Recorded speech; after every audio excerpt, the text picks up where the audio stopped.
Welcome to the Keys to Conversions podcast. I'm Mark Strand, and we're set to explore real estate trends, best practices, and tales from agents across the world. Today, I welcome my coach, mentor, and role model, Sekou Pyle. He shares his amazing journey growing up in Harlem as a boxer, to fundraising coordinator, high-performing agent, and now dedicating himself to high-level coaching to agents across the world. Introducing Sekou Pyle.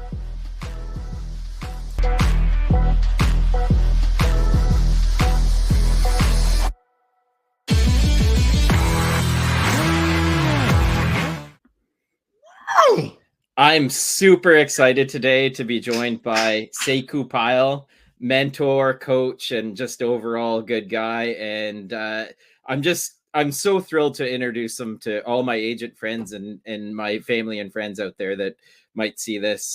This guy's been with me for, I don't want to say about a month and a half now. And he's pushing me outside of my comfort zone, which is an amazing thing. And I need a helping hand today. I see you, brother. I got two for you, man. Yeah, let's go, man. So Sekou, former boxer, but I'm the one with a boxer's injury today. And you know what? This question's probably going to teach me things that I don't even know about you yet. Sekou's from Harlem, but tell us about your journey and how you ended up where you are today in real estate and also coaching our fine group that we've got. Well, first let me just say that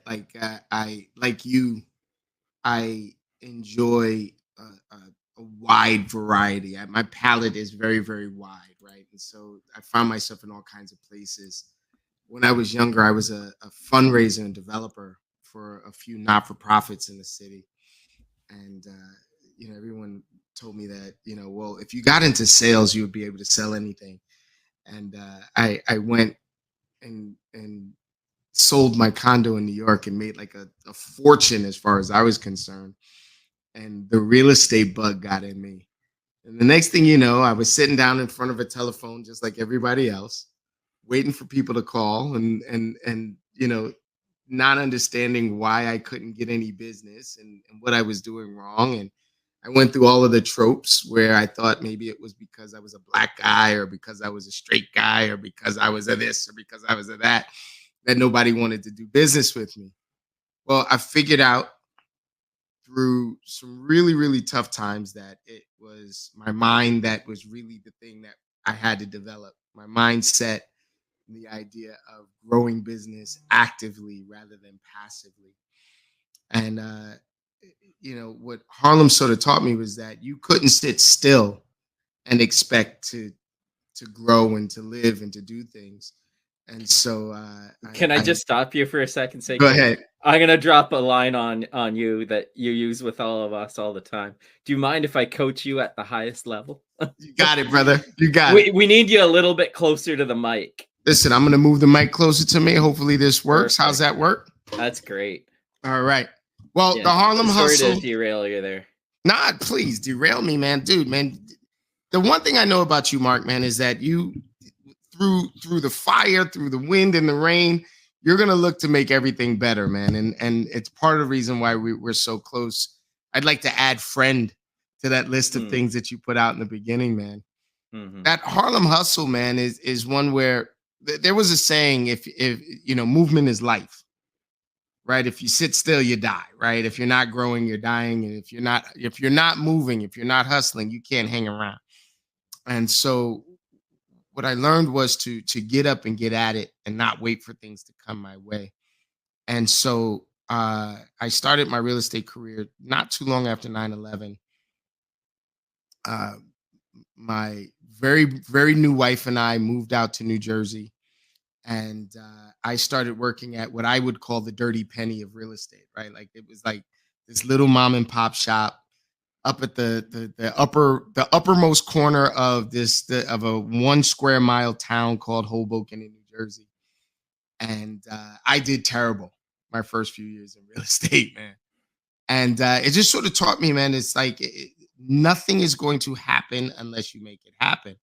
And so it made me go back to my roots back in Harlem, You go out and affect the change in your lives that you want. You go out and find the people that you want to grow with. And so I started to pick up the phone and I started to hustle and I started to just talk to people. And I'd find myself talking to people that I would not normally talk to. And getting outside of my comfort zone allowed me to meet new folks, allowed me to have new conversations, allowed me to play in realms and in games that I would not normally play in. I had a mentor that used to say, Sekou is weird. He does everything well, but won't play a game that he can't win. And so I sought out the ways to win in this real estate game.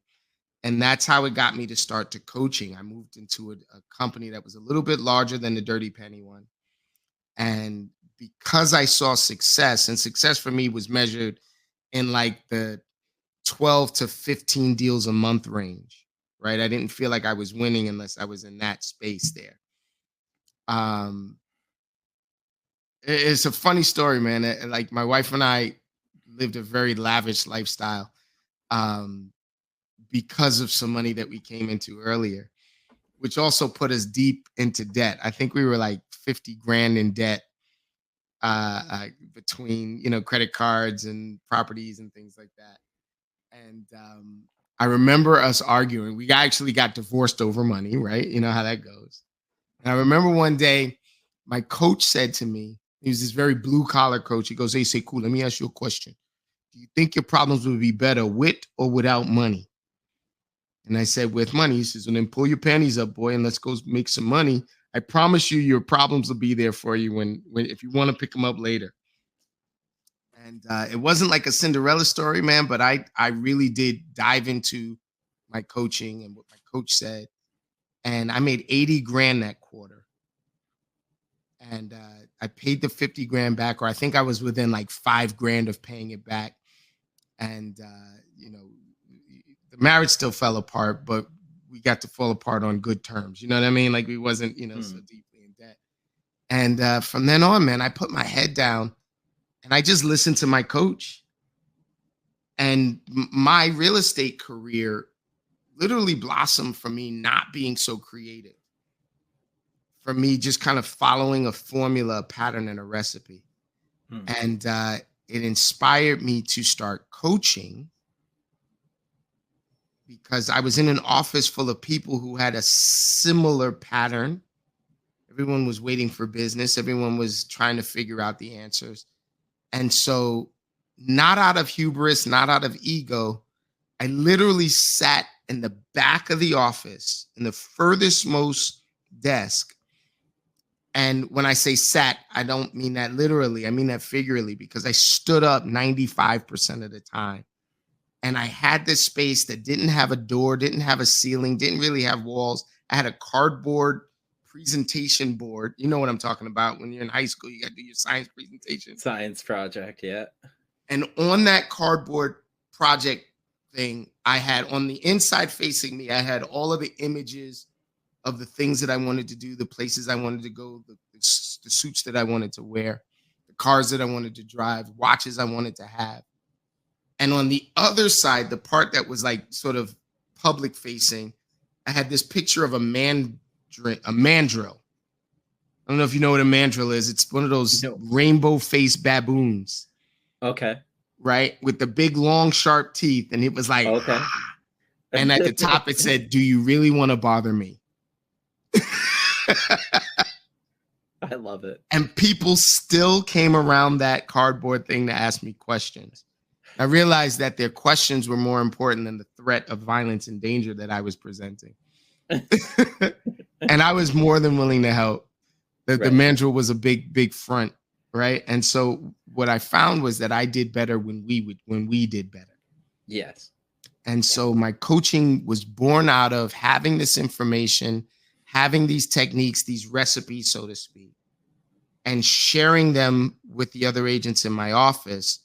My office was the number one office in the Hudson County area in New Jersey. We had more listings than everyone. We had more transactions than everyone. We had more top producing agents than any of the big boxes, any of the boutiques, et cetera, et cetera. And it was all from those formulas. And that was sort of like the birth of the quantum agent and the style of agency and the style of transactions that we do. Now, and I can really feel that what you were doing then has carried forward, but on a larger scale now with those morning calls. I'm picturing that be like a water cooler chat as you guys are making calls in the morning, and it's like, oh, I've got this going on. What do you think? We do that Monday to Friday from talking Eastern Standard Time, 8 a.m. till 11 a.m. You take your call, you make your call while you're on this, but you can chat with everyone. Was that born out of sort of water cooler sitting around with a coffee, like in an office? I would say that the only difference between a water cooler is that I knocked the water cooler over while I was lead generating. So I was already loud. I was already intrusive, right? They were already asking me for help. So when that board went down and I started to interact with the office, I had a bamboo training sword for my kendo, and I would walk up and down the aisle with this sword, swinging this sword, right, while I was on the phone. And it was an indication that whatever you needed, I would do, but you had to interrupt me to do it. And so you had to gauge whether or not you were you wanted to interrupt How me. important is this? Yeah, how important is it, right? And so what wound up happening is that I would do that, and I would wind up pitch coaching to agents while they were on the phone. So it was loud in the room. We were interacting. I was a spectacle in the middle of the room. So there weren't any more excuses as to why you couldn't get something done, right? Nobody needed a quiet environment to be successful in my office. Nobody needed, private space to get something done in my office, right? And so this very public broadcast, so to speak, right, where we're in the call from 8 a.m. to 11, is a way to shadow the productive agents in your life, the productive agents in your universe. You can listen, you can have them listen to you, and a little bit of light coaching and a lot of fun and laughter and banter. It provides the perfect storm of environment and attitude and mindset needed to succeed. And so that's what we look to multiply every day. Yeah, when we're on those morning calls, it's amazing sometimes how I'll use the word organically creativity starts to generate. Like you won't even be on the call, you won't even be leading us, and someone comes up with an idea and we just start to expand on it. Okay, how do we do this? How do we do it differently? It's just so cool. Yeah. Dude, man, I get to so let's take two steps back, right? I've worked at big box companies, I've worked at independent boutiques. I've been at EXP over 4 years now, or 5 years now at this point. I don't know, over 4 years now. And the thing that truly amazes me is not the brand or company that someone works for, but the way that they bring their company to the table. And so we get to work internationally now, right? You're in Kingston, Ontario. I'm in New York and New Jersey. There's agents down in Georgia and Texas and California, et cetera, et cetera. And what I get a big kick out of, I used to have to work with any agent that came my way, right? I was, that was my lot in life, be they a turkey or be they a tiger, right? Now all I do every single day is run with wolves. And I get such a big kick out of how you hold each other accountable, how you challenge each other, how you push each other. A few weeks ago, we came up with a very, in my opinion, avant-garde technique to market homes. And I watched the sort of stone soup version of this thing growing, where everybody contributed some new ingredient to this pot that the sum of its parts was so much greater than the individual parts themselves. I, if you will allow me, I'm proud to say I'm a part of this organization. You know what I mean? Indeed. I Yeah. love listening to you guys Mm. on your calls and off your calls and talking to each other. It's funny. There's nothing more demonstrative of growth than when people's questions start to change, right? And I listened this morning as we were getting off the call today. We were talking about Kingston, Ontario, and you sat back and said, "Oh, no, I'm just curious as to what these guys in Georgia and Louisiana and California, what did they learn about Kingston?" And everybody kind of stood back for a second because nobody's used to being questioned like that. And they started rattling off stuff. Well, I learned that this, and I learned that it was the first capital of Canada, and that. And those ideas, those answers strengthen your marketing. Hmm. Well, and you forced me to find out why we're no longer the capital, and it's actually your fault. That's all right. I'll take the blame for that, We man. were afraid of the Americans. We were too close to the border, so they moved it to Ottawa. They was like, yeah, they're never gonna come up here to Ottawa, man. You know what? No, What I learned based on you. This is key, right? I learned that what I take for granted, the fact that I can go from one end of New Jersey to the other within 90 minutes, right? And I can go east west within 60 minutes. Like it's that's the extent of New Jersey, right? You're like, my province is 6 hours wide or something, like 15 hours wide or yeah, something like that. no more. Yeah. Yeah. So where my parents live is still in Ontario, and it's probably an 18-hour drive. Good Lord, man. I'd be 7 states away. Well, tell me about it. I have the decision. In the wintertime, I go back home for Christmas, or the same distance almost puts me in Florida. Oh my God. My parents are Oh, lucky they ever see me up there. you're not joking, brother. You're not joking. Ah, man. And so I get a big kick out of deconstructing, out of not knowing the answer. I Mm, get a big kick out of growing my questions and growing the questions that we have together. And how does this relate to you? And how does this relate to the guy in Texas, the guy in Florida, the gal in wherever, and it, I think, overall makes all of our business better. The fact that we're a little bit more universal. Yes, we can zero and focus in on our neighbor, and the internet makes us all neighbors, right? And so we get to really, really grow. We get to really mhm. grow. That's I think, aside from the accountability that we all share, I think that the biggest thing that I get out of this is a new set of questions, just about every day. Right. Yeah. Um, what are the most common challenges you see with real estate agents, and how do you help overcome these obstacles that we face? This one is a cheat question because I think about it all the time. I obsess Right. about this. Yeah. Um, so many of us are on act 2 or 3 of our business or our careers in our lives.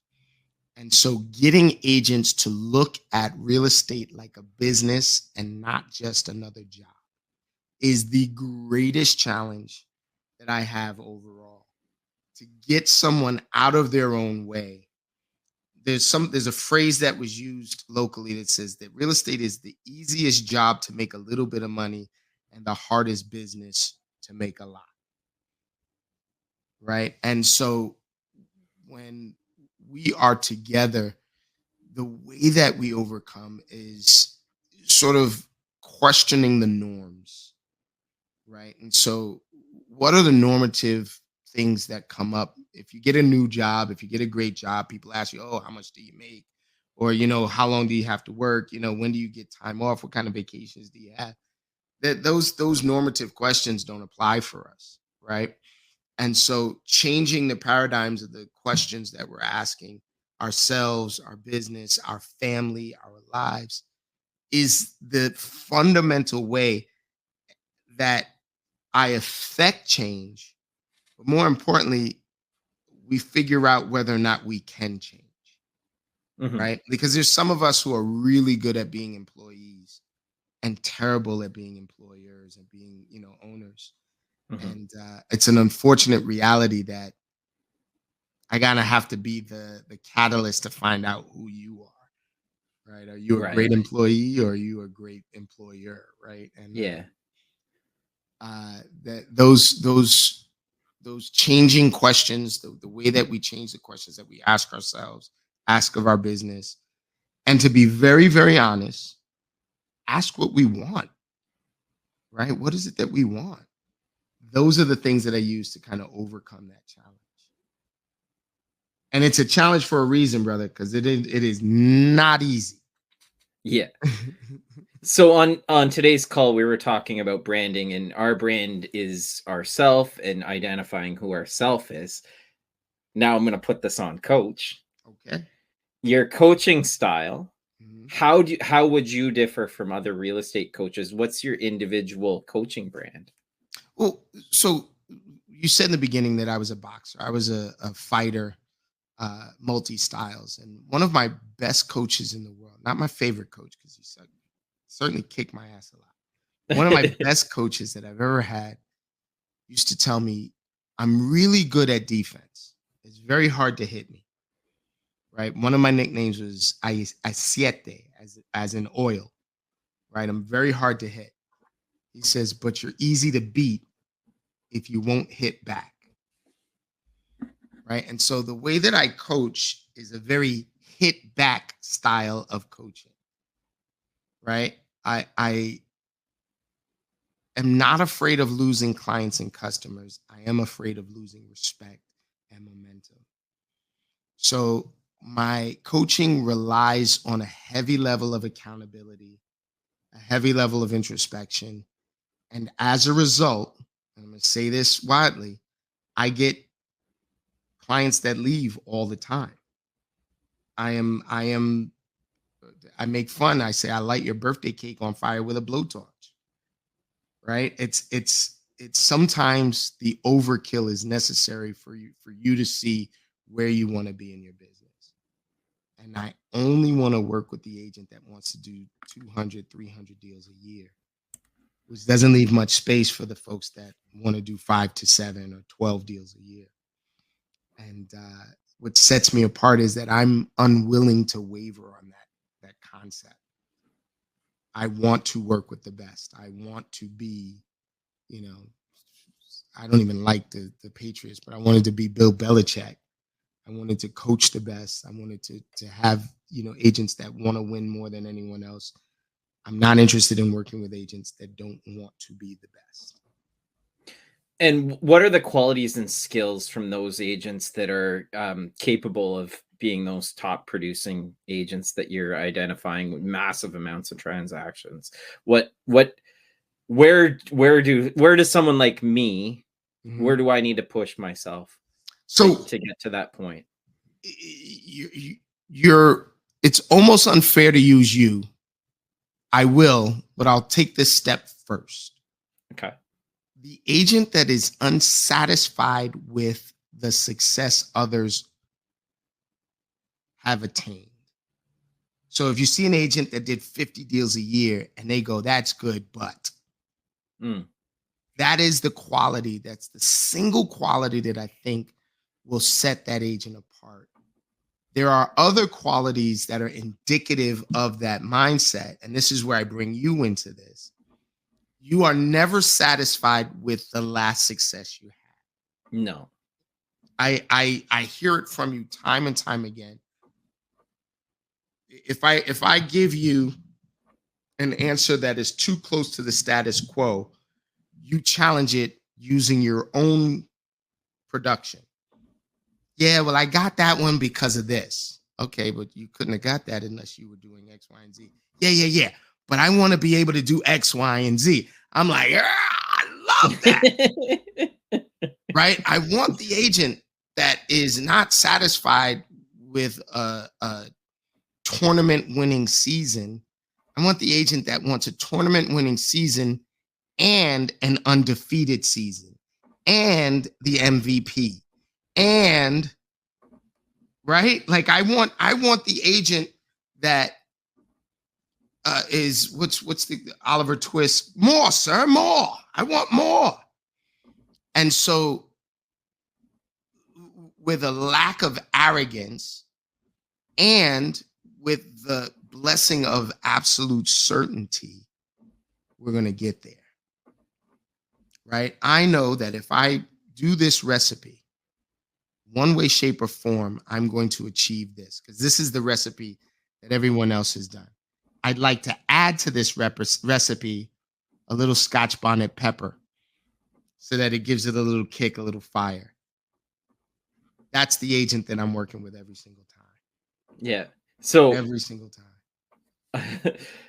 I've pushed back on you several times because my degree of integrity is probably higher than most. Mhm. And I'm going to tee this one up a little bit for you. How do you personalize strategies for each agent depending on, for me, Mhm. that's not quite honest what I'm saying. I can't use that. Or other challenges that you're facing. And I know you do this and you do it amazingly. But yeah, how would you personalize your training style based on the agent? So formula, right? So this is the formula. It presents itself differently for different folks, but this is the base formula. This is the recipe. Number one, I don't take anything personally. Your pushback is desired. I'm looking for your pushback. It lets me know you're paying attention. It shows me that you've got your sleeves rolled up and you're in the game, right? And the second ingredient to this formula is I don't know anything. I don't need to be right. So the best thing for me to do when I'm not taking anything personally is deconstruct what you've said or what you've pushed back and to ask more questions. The fundamental phrase that goes on in my head almost all the time is, what are the results you're looking for? Right? What are the results you're looking for? Let me ask a question about that. Dig a little bit deeper. Understanding over speaking, right? I think where I was most frustrated as an agent is where I meet you all as a coach, right? One of my coaches, I've had several coaches over the years. One of my coaches would go back to his formula, and his formula was to repeat what his boss, not his coach, but what his boss would say to him. And his boss was saying, use my scripts, say what I say, et cetera, et cetera. And in my mind, I was like, I don't speak like that. I don't talk like that. You want me to talk to my people in a way that I don't speak. And so I had a lot of frustration from there. But I was paying this guy. So I was like, well, I got to do something, right? So when you push back and you say, I don't speak like that, rather than me saying, do as I say, I want this, I want that, and this and that. I'm like, okay, well, then how would you say it? What are the results you're looking for? I want to do, 45 deals this year. Okay. And so the way you've done it produces 25 deals. What would you have to do in order to increase it by another 20 transactions? Who would you have to talk to? And so by customizing it, by making it so that I'm not the answer, but we're the answer, we get to some really, really powerful, powerful breakthroughs. And I do that for everybody that I work with. Yeah. I almost feel like one of these programs that we're going to be launching here in the next little while was driven by me saying, no, I can't go that route. We need to lead with value, and creating buyer and seller programs that provide quality information for people that hopefully makes them, because you've given them something, right? Hopefully you receive something in return, but not necessarily. If you're just providing value, provide value, right? But that's the idea, is to provide service without an expectation. But dude, I constantly say to you and to other agents, man, it's like, allow me to be shallow for you. So you could be as deep as you want, man. Allow me to be shallow for you. Allow me to focus on the economics. And you guys could just be as altruistic as you want to. You see, I'm the defensive one now, and you're ready to start swinging. I love it, man. I love it. Yeah. Technology. You push us to use tech a lot, whether it be AI or video creation. You're always driving us. How do you stay on top of that? And how would you and how do you get agents out of their comfort zone to start using these tools that are at our disposal? And by the way, if you're not using them, it's just like how social media came in, 15 years ago. Eventually you're going to have to start to use this or you're going to be left behind, right? So we've got all sorts of tech that's advancing right now. Just let you go with that one. Well, I'm going to say a few things, and I may wax poetic about this a little bit, so forgive me. Right? Very, very recently in America, the Surgeon General is talking about attaching a cigarette-styled warning label on social media. Right? I don't know if you've heard that as far north as you are, but what that says to me, I tend to look at things, I tend to look at the benefits of things before I look at the deficit of things. And so what that says to me is that social media is so addictive, like tobacco or alcohol. It's so addictive that they've had to put a warning label on it. This means to me, if you're not using social media for the benefit of all mankind, then you're doing it wrong. You're absolutely doing it wrong. If you're not showing your properties and showing the lifestyle of the community, you're doing it wrong. The way that I look at tech, a million years ago when I was a young man, I was sweeping up the kitchen in my aunt's house. My aunt Carol is one of my personal heroes. We'll tell the story of Carol some other time if people join us, right? But I was sweeping up the kitchen, and my aunt Carol comes into the kitchen, and she looks at me with this face of disappointment, and she says, "What are you doing?" I'm like, "I'm sweeping up the kitchen." She's like, "You're sweating while you're sweeping up the kitchen." I'm like, I'm sweeping the whole kitchen. She says, "Tools are designed to make your life easier, not harder." The way I look at tech is a tool designed to make your life easier. You should not be sweating. It should not be more difficult. It should not take more time for you to complete something. So I encourage agents to use tech the way that my aunt taught me to use the broom. Efficiency, effectiveness, ease of use, etc. AI, for me, has actually taught me how to talk to assistants. Mm-hmm. You guys laugh at me all the time when I say I'm Black, rich, and spoiled. I've had the great fortune of having employees and assistants working for me. And I found, like most people, I wash the dishes before I put them in the dishwasher. Or I clean up the house before the cleaning person comes. This is not an effective way to use your assistant. Right? That's in essence paying for stuff you've already done, right? And so what AI has done for me is it's relieved me from this constant need to show this assistant that I understand what they're going through, and and so we've broadened my horizon, we've broadened the scope. We've learned to ask better questions, and I've learned to ask for what I want and not what I think I can get. You know what I mean? And that's probably the most effective thing that I do with the agents to get them using tech more, is to get out of them what they want and show them how easy it is to get it. Or I shouldn't say it's easy, I should say simple. Right? And that's that. I mean, that's, man, the things that we've done in the last 6 weeks, 6 to 8 weeks, would have taken months just to get to the starting line. Yeah. And as a result of we can focus on the starting results, not wait for the end results. Yeah. So I kind of want to give you an opportunity here, and I'll refer to it as the tentacles of your business. Back with your logo and the squid that you got happening. There it is, right there. So tell us about the tentacles of coaching, everything that Uh, we've got going within our ABN network.